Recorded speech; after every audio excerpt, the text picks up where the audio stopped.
with Knockhill Superbikes and 125. We're here for the final race meeting of the season, and it's being raced in reverse direction. Now I'm going to send you up to the company tower to see Duncan and Dennis, who'll run you through the points tables.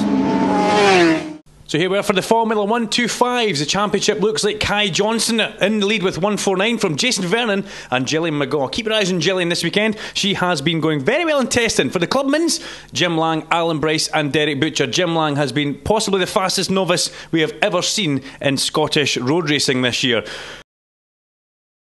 Superbikes, Bruce Burney has a slender lead over Andrew Tasker, and keep your eyes on Donna McFadden in third place. Torco Patterson up to fourth with Campbell in fifth. Ian, this is the first reverse direction race we've had here in over 20 years. What kind of investment and what kind of changes have you had to make to the circuit for this to happen?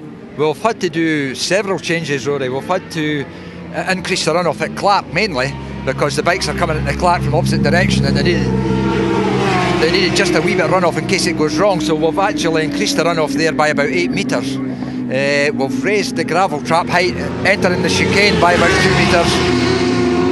We've invested in new recticel in different areas of the circuit, and there's new safety features at the marshal's posts as well. So overall there's a lot of changes to comply with the regulations to get our licence to run this first event.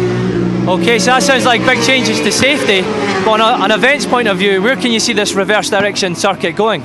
Well, what it's doing is instantly we've created another international venue in Scotland, and Knockhill in the anti-clockwise direction, which I think we need to get another name for, because it's like another circuit 20 miles away. With this configuration, people would be raving about it, but we've actually got it on site in the same venue, so I think we've got two fantastic international venues on the same site. So instantly we've doubled the number of permanent venues in Scotland. Excellent, thank you very much. Thank you. So, welcome to Knockhill. I'm Duncan Vincent and I'm joined in the commentary box with Dennis Hobbs here for the first ever reverse direction meeting run by the Knockhill Motor Sports Club, and the first reverse direction racing here, Dennis, in 20 years, over 20 years, and the first race is the 125s. Lewis Rollo and Jason Vernon with Ashley Robson on the front row of the grid. Ashley Robson had an absolute egg beater of a high side in qualifying, with Gillian McGaw, Kai Johnson and Bethany Polanski the second row of the grid. Quite a small grid of 125s, but Dennis Hobbs, the 125s always give us good racing, but watch out for Lewis Rollo. He is going to be the class of the field here on the Grand Prix 125 as the red lights are on and away they go down towards the hairpin, which is a really strange thing for us to say, Dennis. We'll have to kind of work away and get used to this. Yeah, for sure, but Jason Vernon initially gets a great launch off the line there, but the speed of that GP125 with Lewis Rollo on just takes off in towards the hairpin. He's the first man there, first time round. Then we've got Lewis Rollo up front, Jason Vernon, Kai Johnson, and then we've got Gillian McGaw right behind. Obviously missing Ashley Robson because she did have, like you say, a massive crash coming onto the start-finish straight in qualifying, but I believe she's okay. I think they're just getting the bike fixed, and she'll hopefully be out for the next race later on. Hopefully see her out now. If you've never seen Knockhill reverse direction before, let's have a look at it. We've got Lewis Rollo coming through Clark Corner, heading down towards the John O'Weir chicane, but we flick back to see the battle for third place with Kai Johnson and Gillian McGaw as they come in towards the John O'Weir chicane, and then they go down the dip towards Butchers and back up to Scotsman Corner. A real great flowing little sequence in the track here, but completely alien, and it's a brand new circuit for these guys, so they're just kind of finding their feet, even though they have had qualifying and some testing. But through Leslie's before they come up, say it curves Kai Johnson. He has been the man of the Formula 125s this year. It's been all about Kai Johnson, but this time, well, he's a bit of a level playing field then. Yeah, for sure. Obviously none of these guys have got an advantage in terms of track time and track knowledge, and obviously it looks like Jason Vernon's doing a fantastic job there, leading the way at the moment. Then Gillian McGaw looking up the inside of Kai Johnson down at the hairpin. Yeah, Gillian's looking racy. Dad Mark was out on her spare bike yesterday, and he promptly dumped it at Clark's Corner, you could see. Apparently Gillian was saying there's something not right with the bike. The suspension doesn't feel okay, Dad. And Dad says rubbish. I'll show you just how good the bike is. So as we bottom at the back of the recovery truck, he says there is definitely something wrong with that bike. But look at Gillian, she's making moves as they come in towards Clark and Kai Johnson. Tricky corner, this track really drops away from you and just keeps falling away from you as you make your way down towards the John O'Weir chicane. We're braking quite tricky because you're always kind of on the side of the tyre a little bit then, and then you want to use a lot of that first curb and second curb. Guys staying away from it there. Gilly McCall looks towards the inside. They're side by side through Butchers. Like you say, these guys still learning the circuit, Duncan, but from the chicane, what we've just seen there, through Butchers, in towards Scotsman Corner, now through Leslie's, coming up on the start-finish straight, it's so flowing, and like I say, so much great fun on a bike. You know, it's the best part of any circuit I've rode in the country for sure, and big smile on my face in the reverse direction. That was the corner where we lost Ashley Robson this morning, and you saw the high side yourself, Dennis. It was a huge one, but Ashley, she lay down for a little while, but she did manage to get herself up, but it's bike repair time just now. But Gillian McGaw has found her way past Kai Johnson by the time they get to the real radio hairpin, and down they go. Great corners, because you kind of fall into the track then, and you can really get hard on the gas. On the 125, you're hard on the gas from here till it would feel like the end of the world, when that's Clark Corner, the next one. Yeah, that's it, but obviously so far out the front, Duncan, we've got to say Lewis Rollo's absolutely storming away with it so far, so Lewis Rollo doing a great job, but also in the Formula 125 battle, ahead of these guys, we've got the man Jason Vernon. Jason Vernon was seen at the sharp end previously, but he's not managed to win a race this year, and he's looking comfortable out there at the moment, well ahead of Gillian McGaw and Kai Johnson, and like I say, it has been about Kai this year, he's won most of the races, but he's not going to have it his own way today. Jason Vernon has been the bridesmaid so many times this year, number 77, behind that man on the black, number 19, Kai Johnson, but this time Jason Vernon has got a nice, healthy second place, and Gillian McGaw holding Kai Johnson off for third, as we get a great view of the guys going up straight curves here, and then you get tucked in. This is on board with Vernon as we come underneath the Beatson's Building Supply Bridge and past the start line on your right hand side, then it's over the crest hill, down towards the hairpin, past the office in the paddock on your right, and then hard on the brakes for Jason Vernon, going down the gears in that little Aprilia, getting the thing stopped, and then tipping into your apex, and you can see the track starts to come really back towards you quickly there, and then it's all about staying maybe more to the right hand side as you get along here, Dave. Yeah, for sure. I normally follow the white line all the way up until it starts to just bear around to the right, and then you run the bike straight almost out towards the white board you see on the left hand side there, and then bring it back towards the inside of Clark's where the white line goes straight before you throw the bike in. But with Clark's, you've got to get in there nice and early. You know yourself, Duncan, we've done a few track days, a little bit of instructing in the reverse direction, and you've got to make sure you make your apex early, because if you miss it, it's going to take you wide all the way through. He just skims the edge of the curve there, Jason Vernon. This is brilliant footage from Jason as he goes up Butchers. See how quick the track comes back to you on your right hand side, then you're still on your side as you turn in for Scotsman Corner, then get hard on the gas in the little 125. You'll be powering all the way up this hill as you go through Leslie's, get it flicked back to the top for straight curves, and that is a lap off Knockhill on a 125. What cracking footage from Jason Vernon, and he's in second place. Lewis Rollo is gone, he's checked out, he's in the GP 125 bike, so Jason Vernon is leading the Formula 125s as we come in towards the hairpin again here. Like I say, we're just back on board now with Lewis Rollo. Lewis Rollo in the top scaffolding and Macintosh Mini Motor supported machine. He's fresh from Cadwell Park BSB as well there, Duncan. He's doing a lot of riding recently, Lewis. He's not only doing the Formula 125, the Aprilia 125 Challenge away down south, he's also doing rounds of the British GP 125 Championship, and then obviously he's up here this weekend at Knockhill on the GP 125 bike as well, so getting plenty of track time in, and it's great to see him, such a young talent from Scotland, doing a fantastic job. He just went past, was that Kai Johnson? He just went past it up top of straight curves. He got Bethany Polanski just before that, but he wins the race. Checker flag time for Lewis Rollo. It was Kai Johnson that went a lap down, so Kai has considerably fallen off the back of young Gillian McGaw there, but through the hairpin, there's your race winner. It is Lewis Rollo, the man who comes from a good racing family, does Lewis, and that GP 125 bike. Well, he was on a mission there, and let's find out from Rory just what he thinks of the circuit. He did rave about it after qualifying, we know that, Dennis. So Lewis Rollo wins from Jason Vernon and Gillian McGaw. Kai Johnson and Bethany Polanski are all your runners in the 125. Let's hand back down to the pit lane where we have Rory Butcher for some interviews.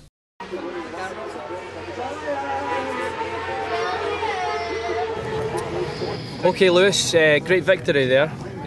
What do you think of the new layout here at Knockhill? Well, Knockhill's obviously anti-clockwise this weekend. It's all left-handers, but it's good. Yeah. Yeah, it was a good race for me. Well, I hit the curb at the chicane in the first lap, but I stayed on and managed to just get my head down and gap Gillian and Kai. Gillian, great race on the reverse direction. How's it feel? Yeah, it's better than the normal way. It's quicker. So you find the going left and anti-clockwise and heading into a lot of the line corners here, it's more fun? Yeah, it's faster and it's really good.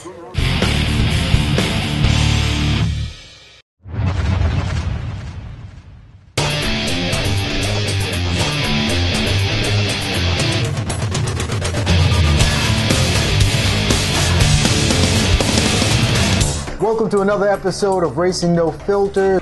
Joining me in sunny California, Bill Wood, and down in sunny Florida, Peter King.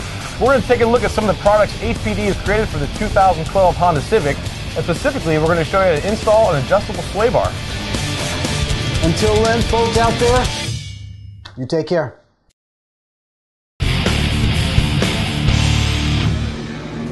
Here we are in the holding area waiting for the Superbikes to head onto circuit. Let's have a word with Donald McFadden before he starts his race off pole. Donald, you're on pole, mate. The first race on reverse direction in over 20 years. How does it feel? Very nerve-wracking. It feels nice, but I'm kind of rather nervous. So you're just kind of thinking through the race and thinking, oh no, what could go wrong? I'm just thinking about the first corner, try and get away cleanly and see if I can just put our head down and get away. Well, that's it. You're best just keeping your head down and going for it, mate. I think you're going to do a good job out there. All right, go for it. Thank you. Right, we'll move on to Andrew Tasker, who's in second place. Andrew, you're coming into this weekend with a chance of winning the championship. Is that playing in your mind quite a bit? I think the worst part is the big crash that we had like an hour ago, so that's not ideal, but I'm not worried about the championship. I just go out, do my thing, go as fast as I can, and whatever's happened will happen. So, nah, not bothered. If Donald gets the start, chase him. If I get the start, fine, fair enough, but we'll see what we can do. Now, you've showed that you've got the pace in reverse direction. You were second on the grid, and that's even crashing early in the session, so you think you've got the chance of doing it then? I think so. I only done 4 laps and then lobbed it into the gravel. But yeah, these guys have had a wee bit more practice, but if they're in front of me then I'll just chase them, so we'll see what happens. Alright Bruce, so you're leading the championship, you've got quite a comfy lead there. How are you feeling about it? Yeah, I'm loving the track going reverse, it's fantastic, you know. I was still carrying a bit of injuries from the last previous, mess-ups and that, but yeah, I'm happy to be wherever I am, 7th in the lead, so we'll see what happens, take it from there, but I'm not going to be trying to push on and try to be a hero here today. I just want to bring it home and hopefully everything goes well. I can be crowned the champion again, but we'll see what happens. It's 2 races, a lot, anything can happen. So here we go, guys. It is Superbike time now as we see the guys leaving the holding area onto the circuit. Roy Houston, first man out onto track. And this is going to be a good one. Looking forward to this. Donald McFadden from Andrew Tasker and Roy Houston the front row of the grid with Norman Brunton in 4th place. Great to see Norman Brunton back and at the sharp end with Taco Patterson, Brian Campbell, Bruce Bunny down in 7th place as he said he was hurt with Willie Money and then Jim Lang. But Bruce Bunny is going to be the one we're going to have to keep our eyes on here. And also I think Willie Money, that 600 could spring a surprise. I say he's on the Supersport, but 600 machine. Obviously even on the 3rd row of the grid there we've got the first of the Clubman, so we've got a good mixture of guys at the sharp end. But Donald McFadden putting that lap right at the death of qualifying. And obviously Andrew Tasker had a bit of a mishap. So yeah, here we go. Andrew Tasker fell off at the top of St Curves. He did. He has got the bike built, as you can see. Just a little bit of an issue at the apex. Lost the front end. Green flag at the back. So we're about to go Superbike racing here at Knockhill in reverse direction. And let's keep our eyes on the lights, and away they go down towards the hairpin. And it's a wheelie from Houston. Is that going to compromise his start on the Kirkcaldy Kawasaki? It does. And down the inside from the 2nd row of the grid, that old Tasker, the Taskmaster, I should say, is Torco Patterson. It's definitely not Andrew Tasker. He's in 2nd place, and Donald McFadden goes from 1st to 3rd. Donald really happy about that. And who's that in 4th place? Is that Willie Money in that 600 as they head round towards Clark Corner? I think Brian Campbell's maybe just nipped past him then. Yeah, but Roy Houston just going up the inside of 2 people there all in one go. He's got himself from 5th to 3rd in one fell swoop, and it looks like he's doing a great job. Is Roy Houston? He's well fired up for this one. I mean, I think Donald McFadden obviously he was on pole. Jim Lang back to 3rd. Jim Lang saw it come up the inside of the John O'Bear chicane there, but it looked like Brian Campbell chopped his nose off. So it is Torco Patterson from Andrew Tasker, and then we look back down the field. We've got it was Willie Money. They made a cracking start there, but unfortunately Willie looks like he's just been gobbled up that little bit as they make their way up St Curves. And now head, you can see the bike's wheeling. That's about a 4th gear corner. You come out in the straight there, Dennis. Looks a little bit like the Parabolica or the Ascari Benz at Monza as they come through the top of the hill there. And there's a big gap behind Brian Campbell now. Big gap there, Den. Yeah, I'm just trying to see that Willie Money's still there in 5th. But look like Bruce Burney was having a look at the inside, and Bruce Burney indeed has got through, so he's making progress through the field. But out the front, Torco Patterson. Look at these guys using the left hand side of the circuit. Oh, we've got a hand in the air. We've got a hand in the air from Roy Houston, and everybody looks looks like they're throttling off. We've got a red flag. Superbike race number 1 has been red flagged here at Knockhill, and we have got, that's Jim Lang. Jim Lang is he's having a little rest down there. That's a high side at the exit of Scotsman Corner. Jim is moving about, but there's an onboard footage of Andy Hunter just going past Jim Lang. Yeah, not the best thing, Jim. Yeah, wrong place to choose a picnic. Yeah, unfortunately for Jim, big high side, big egg beater, as they would say, as they come out of Scotsman Corner. But he was moving about, knocks the wind out a fair bit. But here we go, we've got the guys back on the grid, and we're about to go racing already. Let's watch the lights again on the bridge and the gantry, and away they go, down towards first corner. That's a better start for Roy Houston. No wheelie this time, and there you go. The Kirkcaldy Kawasaki pours the front wheel, but again, it's Torko Parson up the inside, and he takes the lead on the Solitaire Suzuki. The YP prepared machine, and Donald McFadden round the outside of Houston, but no, it's Patterson, Houston, Tasker gets alongside McFadden as they'll head towards Clark Corner. Yeah, and Bernie got a better start that time as well. He's playing to 5th place, and look like Donald McFadden, he was on the outside of the hairpin, and it looks like that's given the advantage to Andrew Tasker up the inside in towards Clarkson. Indeed, it is Torkel Patterson still in the way from Roy Houston. Roy, very impressive so far this weekend. Very. You've got to say, in testing he was extremely quick. The practice and qualifying, we were out there watching in certain places, and it was looking like he was being consistently fast, but all these guys still learning the circuit correctly. And there we've got Torkel Patterson now coming through ahead, and like I say, these guys are all bunched pretty close together, which is great to see. I think it's providing a lot closer racing, the reverse direction circuit, than the normal way, because people are still trying to suss it all out for themselves. Roy Houston come here bubbling with confidence in the number 36 green Kirkcaldy Kawasaki. Really was looking forward to this meeting, as he looks like he's maybe having a little go at Torkel Patterson. Roy Houston takes the lead in this restarted Superbike race. A really good move there. That looked so smooth and so clean. It wasn't out of control at all by Roy Houston, so he's going to be chuffed with that one. As I said, he come here bubbling on confidence, and Torkel Patterson has a look as he go back in towards the apron, but it's not to be. No, so smooth, and like you say, using all the circuit on the exit, using a full track to their advantage, but Roy Houston looked pretty good at the sharp end. Bruce Burney's got himself up to 4th ahead of Donald McFadden. He's right behind Andrew Tasker now, who likewise is trying to chase down Torkel Patterson in 2nd place there, just following Roy Houston. And just off the back of these 4, there you see Donald McFadden, then we've got Norman Brunton on the extremely bright R1 Yamaha, and then Brian Campbell. So we've got all the guys, all the quick guys at the front. You can see them using both curbs as they go through that Johnny Wheel chicane. There's a big compression as you come back up to the top of Butchers, then try and get the thing stopped. We go past the scene of Jim Lang's high side, and then Leslie's keep a constant throttle all the way up the hill as you get to the apex of St. Curves. Bang, it's full gas, and away up the straight, and you can see Roy Houston getting that thing a little bit leery there, and did he have to shut off there? Is that going to let Torkel Patterson get alongside? Bernie's coming up the inside Andrew Tasker. I tell you, Bernie's really tight to the inside there. It's going to make it hard for him to make the apex and hold a nice line, and indeed he has to throttle off. He actually lost himself a little bit of time there. He was just a little bit too tight, but Andrew Tasker's looking menacing. He's trying to chase down the Kirkcaldy Kawasaki man in front, like it's Roy Houston. So good drive there, isn't he, Roy? Yeah, 2 Kawasaki's together there. And then obviously just right in front, obviously Torkel Patterson now at the sharp end. Is Torkel going to try and make a break for this? We'll soon find out. Torkel Patterson's been around long enough. Look at Norman Brunton coming through Clark Corner there. Right on his side as Tasker goes up the inside. People said you couldn't overtake here. Andrew Tasker is proving them wrong as he dives through the inside of the John Away chicane. A really good manoeuvre there, and he hasn't compromised his speed. Roy Houston, though, wasn't maybe expecting that, and he's dropped back towards Bruce Burney. Great camera shots. You see the guys going up St. Curves now. So Houston now down to 3rd place. He's got an injured Burney behind him in 4th. Then we've got Donald McFadden, the pole sitter, in 5th position.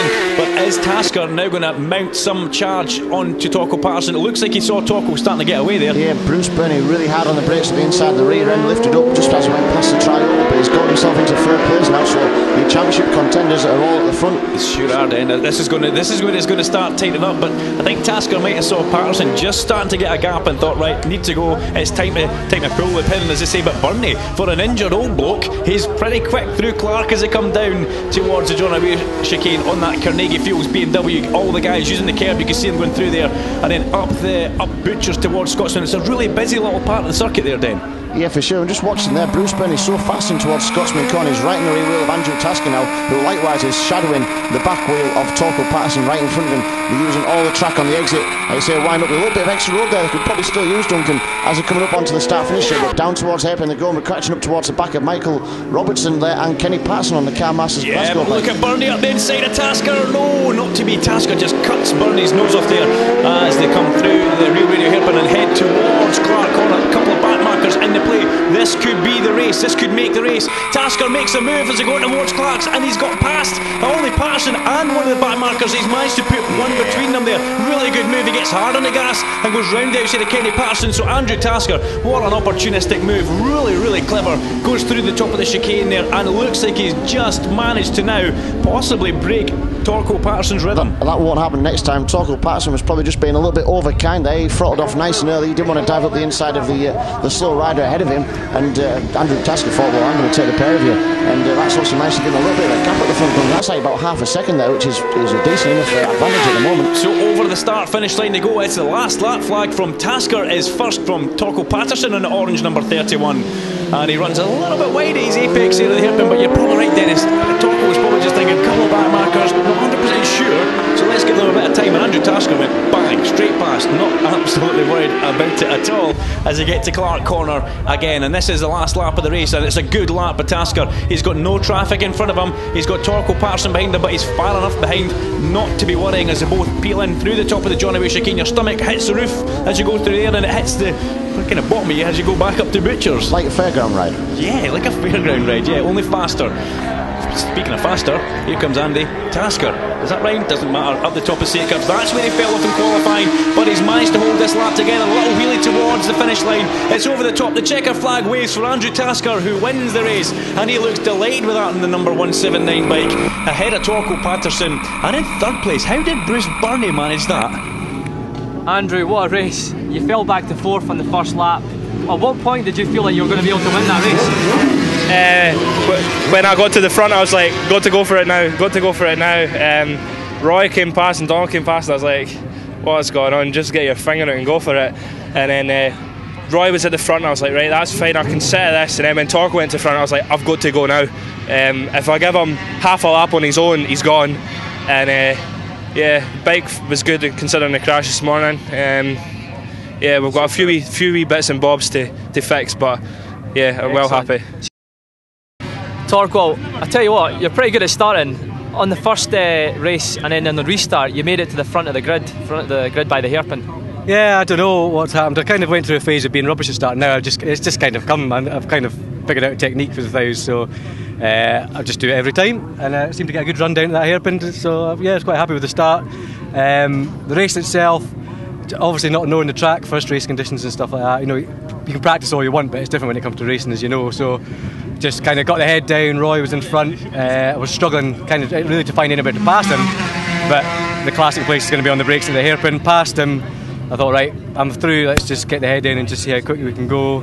Trying not to look back, and then I saw those back markers coming, and I thought, well, this probably make or break this race. And sure enough, I was just too soft. I was just sort of like, oh, I don't know what to do. So you almost wish you were a little bit more aggressive. Oh, yeah, definitely. I rolled off. You know, absolutely. I was just like, oh, I don't know, because it's quite narrow through there. You don't know where the first race round here as well. And then Andrew comes winging by the outside of me. I just went, rookie mistake. But there you go. So okay.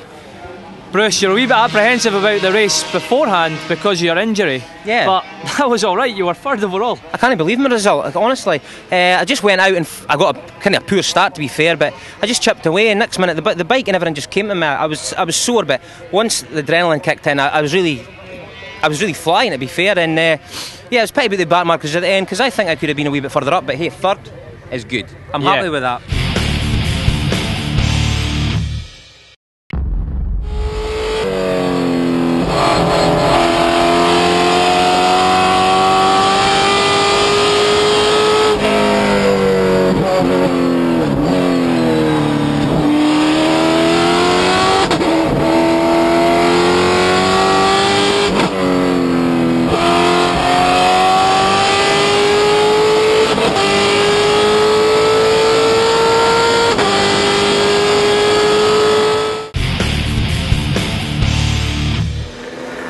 So here we are again at Knockhill, in a sunny Knockhill Den, and we have got the 125 race number 2. Lewis Rollo once again is on pole from Jason Vernon, but this time in the front row of the grid we see Gillian McGaugh, number 5. Good to see Gillian in the front. Kai Johnson, Bethany Polanski, and will we get Ashley Robson? Did you see her leaving the garage there, Den? Yeah, I'm pretty sure the 79 machine of Ashley Robson was out there, and there you can see the pink helmet. There she is. She's managed to get herself back on that 125 Aprilia. Green flag has been waved by the clerk of the course. We're under starters orders of that. We can barely see them over the hill. Red lights on, lots of arm pumping from Jason Vernon, and away we go. And it's not a good start from Lewis Rollo. No, Lewis Rollo did that last time. You know, a launch off the line initially, it was definitely the machine of Jason Vernon that gets the launch. But once that 125 picks up speed, it goes. And there you can see, I think we're missing Bethany Polanski this time from the 125. Just noticed that Bethany is not there. We did see her leave the garage though. But Lewis Rollo on the GP125, the Grand Prix version of these 125s. The little 125 Aprilias, the Formula bikes are more divided for the road, the street use. But Kai Johnston going alongside Jason Vernon as they go towards Clarkson. Is Jason going to come back up the inside of Kai Johnston? Yes, because that's... Oh, no, he's not. Kai Johnston comes right around the outside, puts Vernon wide on the curve there. I don't think Jason Vernon was expecting that, Den. No, for sure, and obviously using all the curve on the exit and a little bit more is probably not a good idea. He was looking up the inside in towards the John Howey chicane there, as well as a drop through Butchers now, heading up towards Scotsman Corner. And it definitely looks like Kai Johnston's starting to figure this circuit out, and he's probably not happy with a third place finish. We don't normally see that. A third place finish in the 125 category, fourth on the road. He's normally the man at the front dominating stuff, but this time round it looks like Jason Vernon's got good exit speed on the start finish straight. Very good exit speed from the top of St. Curves for Jason Vernon, and he's going alongside Kai Johnston. But Kai's quick, he weighs next to nothing, this young man, but Vernon's on the inside, so that's bound to favour him for the breaks. But look at McGaw, number 5, coming in, so she's going to have the pair of them as they're coming towards the hairpin, but she thinks better of it and just sits back into third place in the Formula 125s, but fourth place overall. Now it's a slipstreaming race towards Clark Corner. Vernon, Johnson and McGaw. You can see Kai Johnston, I think that's the line he took last time. He holds it really tight to the white line as Jason Vernon uses a more traditional line and bringing it back towards the apex, and Jason Vernon manages to carry more speed in towards Clark's this time round and holds that advantage. But Gillian McGaw in the background using all the curbs there, a little bit leery because the track is drying out nicely. We have got a dry day's racing, Duncan, but you still don't want to be using too much. It had been raining this morning. You can see the water still sitting in the grass street just beside the track curb and the actual gravel track, just sitting there just ready to catch the unsuspected warrior out. How fast is Jason Vernon through the Butchers? Awesome. Section of the circuit. But so is Gillian McGaw then, so I just think Kai's maybe a little bit slack there possibly.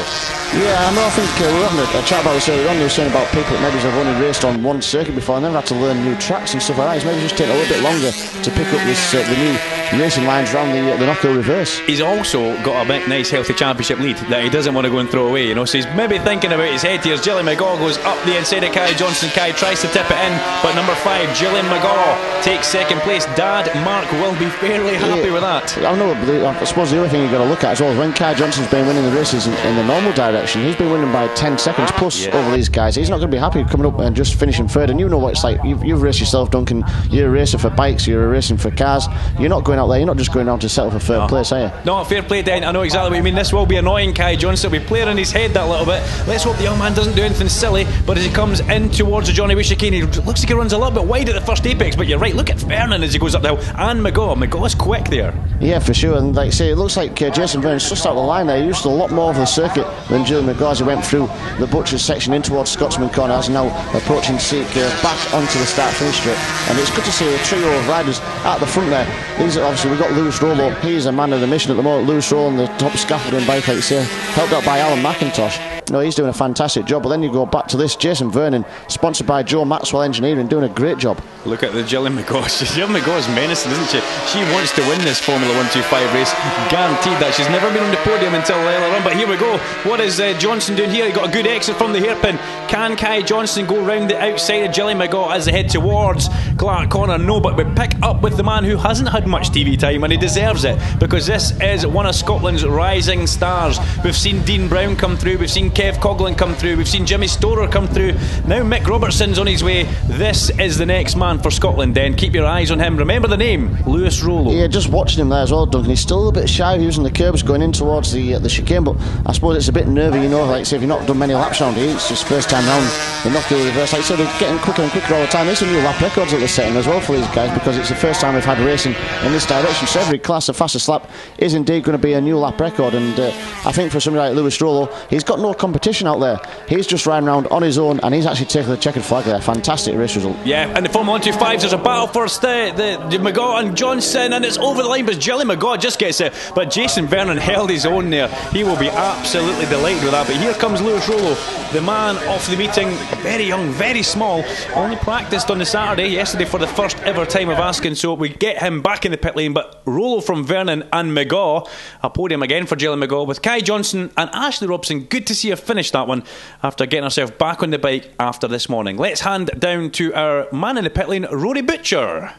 Now, how are you feeling after that as you're heading into a race down at Cadwell Park and you could win the Super Team Championship? You think this has prepared you well? Yeah, well, the bikes are different compared to my Aprilia and Honda, but I learnt a lot last week at Cadwell with the British Superbikes on my GP, and I learnt the circuit, so I should be thumbs up for going on my Aprilia. Okay, Jason, another second place and a win in class. How's that feel? Yeah, it's been good. I like the reverse a lot, and it's been quite quick round, so it's good. Gillian, second podium of the day. Are you on a high? Yeah, just got a good enough start and kept up with Jason and Kai. Yeah, I could see that there. You seem to be making a lot of progress over this whole year. Are you going to do the same championship again next year and just continue that? Yeah, hopefully, and just see what we can do for the rest of this year, and then hopefully be up here again next year. So we're straight back into the next Knockhill Motor Sports Club Superbike and Clubman race. Donald McFadden again on pole from Tasker and Houston. The front row of the grid, Torco Patterson, second row of the grid, the fast starting Torco Patterson, and Bernie number 7, or Bernie down in 7th place with 79. One person we are going to be listening to is Jim Lang, so we hopefully hope that Jim Lang is okay. And also 14th place, Sean Gilfillan, first time out on the big bike for Sean Gilfillan here at Knockhill. We've seen him on the Super Stock 600. His brother Greg's going to be racing that, but good to see Sean out there on the big bike. And here we go, it's going to be race number 2. A little bit blowy, but nice and sunny here at Knockhill, nice and warm. And now commentary box anyway. Then let's get on with the action. We're waiting on the lights to come on the gantry,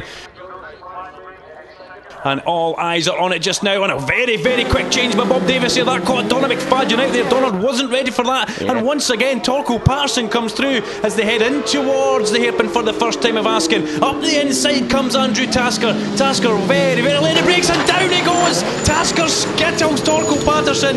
Bernie rides into that. And there's hands in the air down there then. Nobody want to plead guilty to that one. I thought somebody was there with a shotgun for a second. I think what happened there, Duncan, trying to watch that, Bruce Bernie was up the inside of Andrew Tasker. Andrew Tasker didn't want to give him that position, let the brakes off, came back on the brakes, in towards the apex, had the brake on too long, and just took the front. On full lean there then, that's a shame. The three main guys in the race look at now this, Brian Campbell Exactly, it's completely thrown the race, and out come the red flags. Obviously too many bikes and bodies in the track at the hairpin there, but everybody was on their feet and okay. Now let's watch this on the replay. Tasker coming up the inside, Bernie moves across, Tasker has to go to the inside, Bernie's a little bit loose on the brakes, but Tasker starts to lean it in. He's on pretty much full lean and possibly the brake and just tags the back of Torco. Bernie's nowhere to go, and Donald McFadden extremely lucky in that. Watching that in slow motion, I think if Bruce had kind of had his bike upright, he just to say snicked Andrew Tasker's bike, he might have got away with that one. And like you say, Patterson must have the gun there. Everybody's got their hands in there apart from him. On board with Brian Campbell, and there's Sean Gilfillan on the orange bike. Derek Butcher just run past it. You can see the scrape marks, and wow, look at that. Brian Campbell now leads by 3 or 4 seconds. He had the perfect line there. He was right up the inside, wasn't he? In fact, Roy Hewson was the first man in. I think he must have throttled off hearing all the accidents behind him. Andy Hunter gets a backwards looking view at the quickest men in Scotland walking about the track with their hands in the air, but unlucky Tasker just loses the front on the little it's not bump, it's a wee rise there then. Down he goes and skittles Torco. Bruce is going to start that bike back up. There's obviously no damage to that bike, so that's great for the Carnegie Fuels BMW. Flicks the switch, turns the key, flicks the switch, and oh that's not good. No, turns it right back off, and Bruce Burney steps off. Now, why would that happen, Dennis? Why would that do that? I think obviously just been filled with oil or something, Duncan, hasn't it? So, bikes coming back into the holding area, red flags. So, well, that was a fairly exciting start to the race. Down there, the bikes don't look badly damaged, and the riders are thinking they're sitting, right, I need maybe a foot peg or a foot rest, and Bernie's legged it. Bernie's back up the top. Well, we could see from our conversation, he decided to try and lie down for a second as well, did Bruce, but he's on his way now. So, join us after the break. Want to keep up with all the racing action at the track? Well, download the new Go Racing TV iPhone and Android app. And remember to like us on Facebook and follow us on Twitter. So welcome back to the Knockhill Motor Sports Club race here, where we just saw some dramatic action in the Superbike race here, and we are going to go straight into the 125 race. They've brought the 125s forward, and the Superbikes will now be the last race of the day. The guys are on the grid, and here's Dennis Hobbs for a quick grid. Yeah, Lewis Rollo on pole position once more, ahead of Jason Vernon and Gillian McGaw, your leaders in the Formula 125 category. Then we've got Kai Johnson, Ashley Robson and Bethany Polanski, and looks like we've got a full grid of all riders out there this time, Duncan.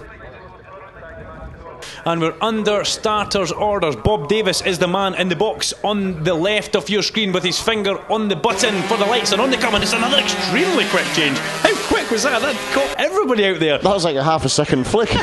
As they head down towards, they're three abreast, but the little GP125 will accelerate, and Kai Johnston looks like he's going to lead the Formula 125, but Jason Verner's later on the brakes as they come in towards the hairpin this time, and it's still Lewis Rollo in the Formula 1, the GP125, but that was a mental start there. Yeah, Jason Verner had the right line on the inside, but he ran wide on the exit, and look at that, let's give the advantage back to Kai Johnson heading up towards Clark. So you've the three people in this one, and there's Gillian McGaw. Dearie me, what a move by Gillian McGaw in this. Jason Vernon maybe missed a gear or something here, but Gillian McGaw really committed through Clark Corner there. And is Vernon going to have a look as they go in towards he's not the chicane. Gillian McGaw, a little bit defensive there from Gillian, just stops him getting. She hits a big curve at the sausage curve, and then Joanna chicane, and that's bound to make her run a little bit wide as they go down the hill and in through Scotsman. You know what the problem is here, Duncan, as well. This is obviously the third race for these guys, but they're all still avoiding that first curve, and they need to use all that first curve to make the line so much easier as they go through the dip. They're using the exit curve like the Superbike guys are doing. Yeah, exactly, but obviously they're still trying to suss out Lewis Rollo miles ahead at the front,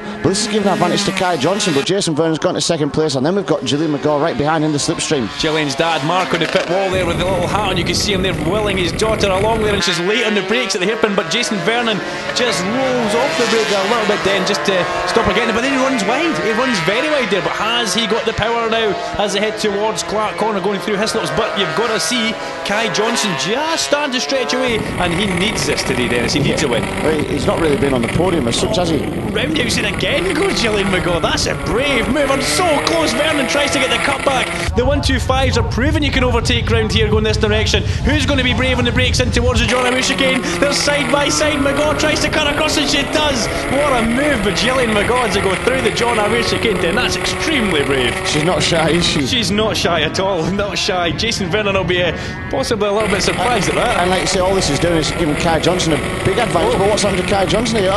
Jason Vernon's going to pass the pair of them. Kai Johnson's very slow up the straight curves there. Had he missed a gear? Has he got a problem? He's heading for the pit lane. What's going wrong with that little 125? There's something fell off it there. Is that the gear lever side then? Possibly the gear rod's come over. That is a bit of an Achilles heel sometimes in the Formula 125s, but well, that's blown it wide open now. Gillian McGaw could be on for a win here. That's it for sure, but I think that obviously the Christmas has all come at once, especially for likes of Jason Vernon. If only this had happened early in the season for him, championship wise, he'd have been absolutely laughing. But it's going to tighten things up right at the front there, Duncan. But watching this, Gillian McGaw is trying to chase down Jason Vernon, but Jason has been the fastest man in this direction so far today. He has that. Jason Vernon on the number 77 Formula 125 bike, and he's just starting to stretch his legs away from Gillian McGaw now as we pick up with our leader Lewis Rollo as he comes through Clark Corner on his little Honda RS 125s. Go on, Den, give the sponsors a bit of airtime. Yeah, we're just looking at Lewis Rollo. He's got John Wood and Ian Wood engineering as well, also helping out. But like I say, Alan McIntosh is his main key man in the garage area. He supports him at all the rounds he goes to down south at the British Superbikes as well, where we saw him the other weekend at Cadwell Park. So Lewis Rollo, a fantastic talent, doing a great job out there. Up over the top of straight curves, of course, my mate Craig Noble as well. Craig Lockhart, sorry, gives him a hand from kart start. But as we head towards the crest of the hill here for Lewis Rollo, it's another win for the young man.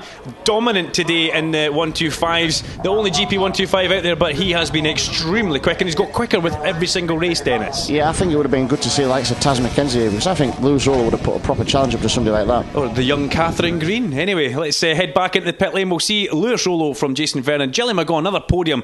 Could have possibly been second there. Ashley Robson, Bethany Polanski, and the luckless Kai Johnson doesn't finish the race. So let's see how that's going to affect the championship anyway, then. The guys on the podium there all looking pretty happy. Alison from Knockhill handing out the trophies.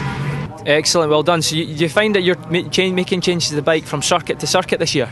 Yeah, well, every circuit we go to, it's changes. Just like Cadwell, it's quite up and down, so's this track, but then you're a lot faster going down into the hairpin, so you need to be on the brakes more, really whereas Cadwell, you're just toddling when you're hitting the brakes for the hairpin.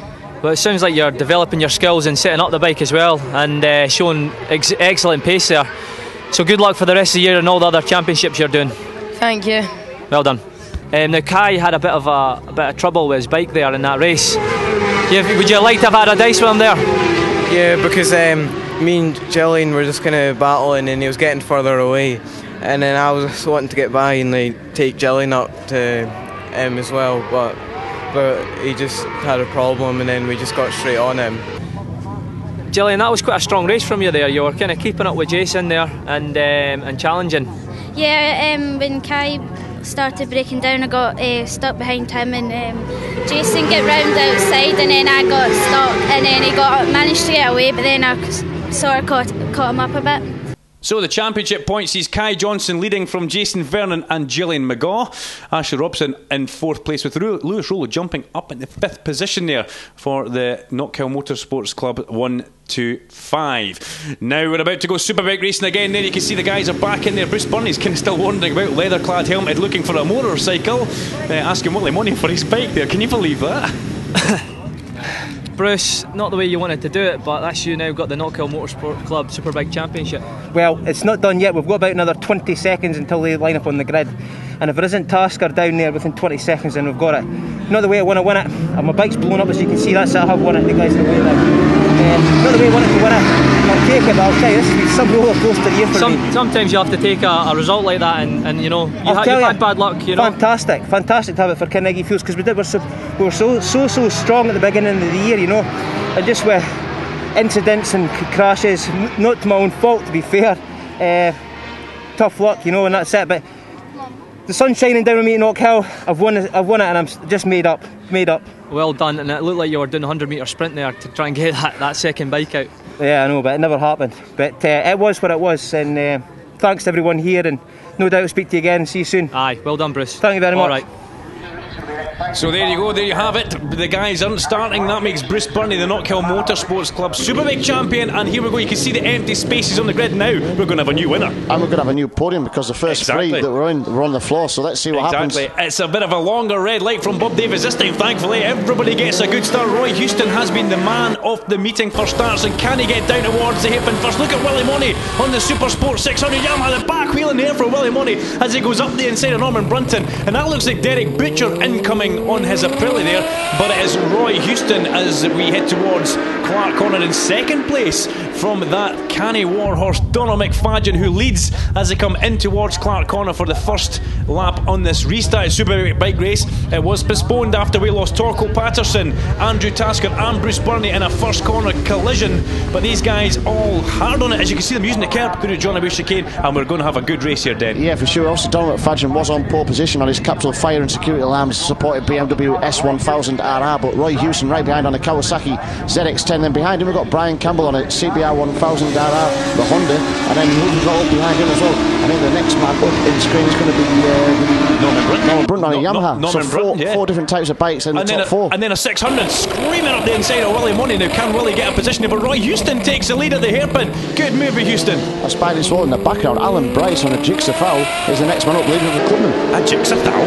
Dearie me, Alan Bryce is a man a bit possessed actually. There he is there in the black bike, and this is one of the Clubman guys. Jim Lang would have been in there, but Jim had a big high side at Scotsman in one of our earlier races. Look at Norman Brunton incoming on Brian Campbell. Good grief, was Norman running a bit hot there, do you reckon, Den? Yeah, it looked like he just missed his apex there and had to roll off, but Norman Brunton, very impressive. We all watched Norman quite a bit in the practice and qualifying, and we were impressed with Norman Brunton as well as the likes of Roy Houston. But like you say, at the front now, it's Roy Houston that's hit the sharp end. That made us step back from the television screen, that did there, Den. The speed that Norman was coming in as they go through Leslie's and upset curves. Really lovely flowing bit of track. Then you're hard on the gas here, and Houston's oh so quick over the top of the hill there. Who's your money going to be on, the young dog or the old warhorse, as you call him? Well, I don't know.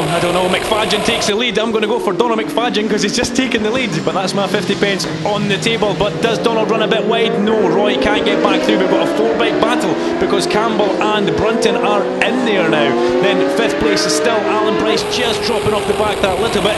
And then we go on board with Roy Houston as we come to Clark. And look at Brian Campbell. He thought about it there, and he's got to watch because his mate, Norrie, is right behind him, Norman Brunton. Yeah, Norman Brunton doing a great job. He's looking over the inside in towards the John Abu chicane. Yeah, perfect. Good move there, gets it to the apex. Does he head towards that curve? No, he doesn't. Good move, Norman Brunt. He has been really fired up, and it's like he said to me earlier on, he's not as quick going the other way, but this is like a level playing field for everybody here. Everybody's learning, and look at him, Norman Brunt could be on for a podium here. Yeah, for sure. He's obviously into third place now. He's trying to chase down the back of Roy Houston ahead of him, and these guys all around him are on newer bikes as well. Norrie Brunton's bike isn't a new bike, however, but he's doing a fantastic job riding the wheels of it, and I think he's just had a little bit of support this weekend. Roy Houston is all wiggly, it's out of shape, and he runs a little bit wide at the open, and he loses one. Does he lose two positions? No, but that Yamaha, you can hear that big bellow in Yamaha. It's a fantastic sounding motorcycle.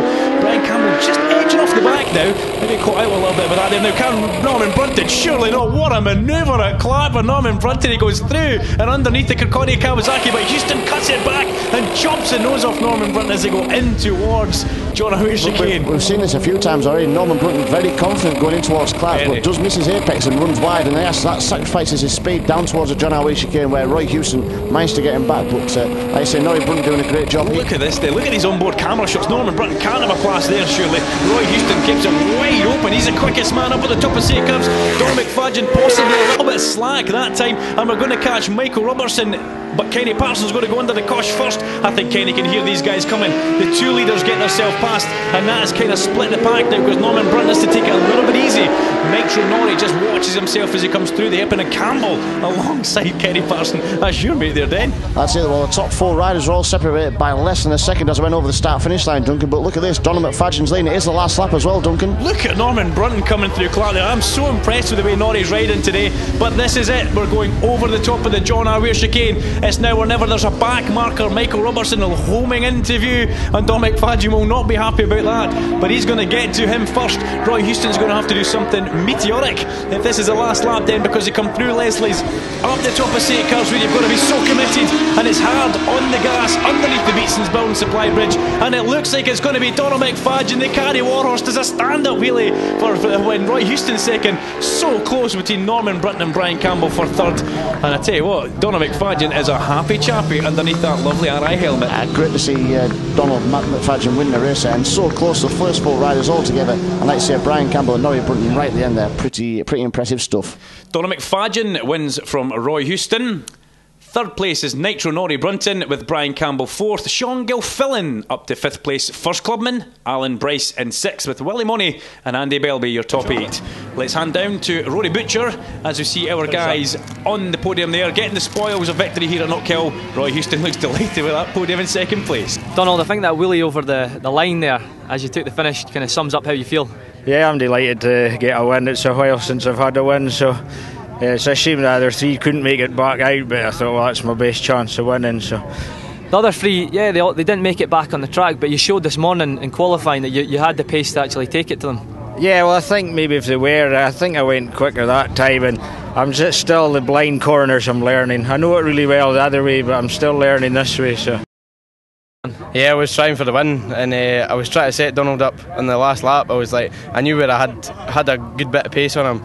It was into the brakes going into the chicane, but unfortunately I ran in a wee bit hotter than him going into Clark's, and I had to roll off as he was putting the power on, and it just let him get that wee bit too much, and I just couldn't do it. It would have been too risky if I had, so second place is good.